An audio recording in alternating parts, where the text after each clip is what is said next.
So ayun na nga, na-block na yung mga websites ng mga exchanges. Ngayon, ang tanong is, dapat ka bang kabahan? Dapat mo bang withdraw na yung pera mo sa mga exchanges na to? Ang sagot dyan ay hindi. Explain ko sa inyo kung bakit. Last year, block nila yung Binance. What happened? So hindi na rin natin ma-access yung website nila. But, may mga alternative links, mirror links si Binance.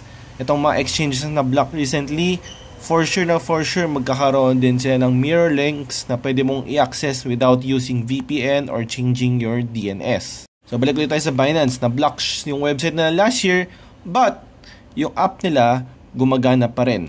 No, pwede mo pa rin download yung app nila sa Play Store or sa App Store. Alam ko trinay nila i-block din or nag-request sila ng i-block yung app na yun sa Google, sa Apple.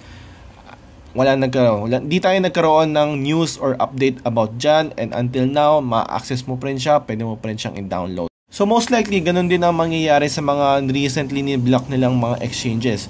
Yung mga apps nila, hindi yan mabablock, hindi yan matatanggal sa App Store or Play Store. Kasi kung kaya nila, dapat matagal na nating hindi na-access or na-download yung Binance na app. Mahigit 1 taon nang nakalipas. Until now, nandyan pa rin yan. So most likely, ganun din sa mga ibang mga exchanges.